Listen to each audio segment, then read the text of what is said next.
নমস্কার বন্ধুরা, দেখুন কালকে রাত্রে অনেকগুলো ভাত ছিল। সেই ভাতগুলো দিয়ে এখন সকালে আমি রুদ্রকে একটু ভাত ভেজে দেব। এতেই রুদ্রর খুব ভালো খাওয়া হয়ে যাবে, এটাও খুব পছন্দ করে। তো দেখুন কি করে এই ভাতটা ভাজি আমি, সেই রেসিপিটি আপনাদের সঙ্গে আজকে শেয়ার করলাম। কড়াই গরম হয়ে গেছে, দিয়ে দিচ্ছি একটু সরষের তেল। বড় সাইজের দুটো পেঁয়াজ কুচি। তুমি ব্রাশ করতে করতে এটা হয়ে যাবে, তারপরে খাবে। দিয়ে দিচ্ছি একটু হলুদ,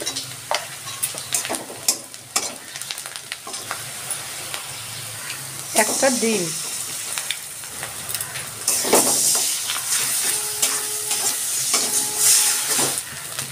দিয়ে দিচ্ছি একটু বাঁধাকপি।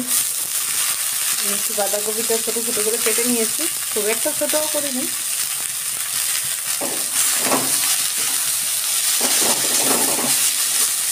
দিয়ে দিচ্ছি একটু কুমড়ো, একটু মিষ্টি কুমড়ো ছিল ঘরে, সেখান থেকে কিছুটা আমি ছোটো ছোটো করে কেটে দিলাম। শীতের সময় তো ঘরে যে সবজি থাকবে, আপনারা যে কোনো সবজি দিয়েই এটা করতে পারেন।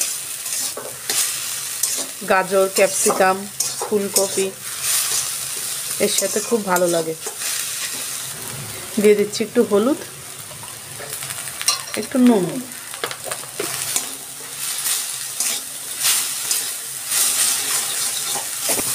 আজকে এটা যেহেতু আমার রুদ্র খাবে, আমি একদমই লঙ্কা দেবো না। আপনারা এখানে কিছু কাঁচা লঙ্কা কুচি দিতে পারেন। বলো শুনো, কোলে ডিম দিয়েছো? হ্যাঁ বাবা, ডিম দিয়েছি। আমি আঁচটা কম করে দিয়ে সামান্য একটু ঢাকা দিয়ে দিচ্ছি।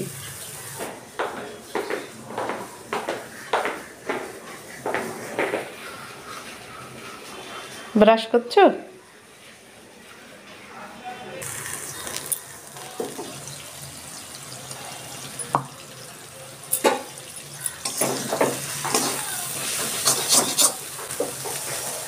দেখুন কুমড়োটা, বাঁধাকপিটা সিদ্ধ হয়ে গেছে।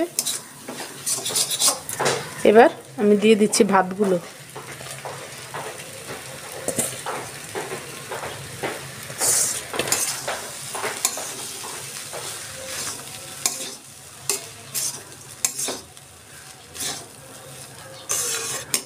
আমার রুদ্রকে মাঝে মাঝে এইটা আমি সকালে বানিয়ে দিই, ও খুব সুন্দর খেয়ে নেয়।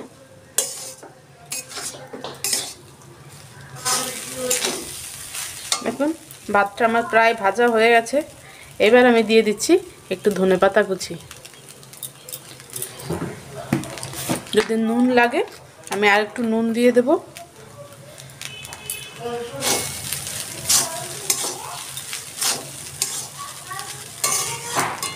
ব্যাস, দেখুন আমার ভাতটা ভাজা হয়ে গেছে। ওদিকে আমার রুদ্রর ব্রাশও হয়ে গেছে। তো চলুন এবার ওকে খেতে দেওয়া যাক।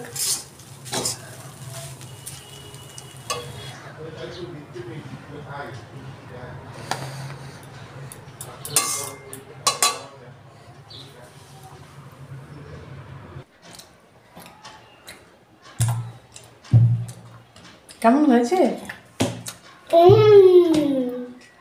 ভালো হয়েছে।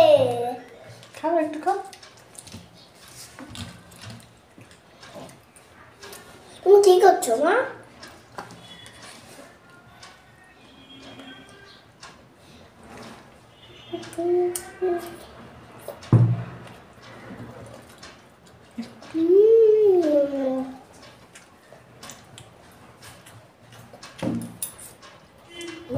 এরকম করে খাবে?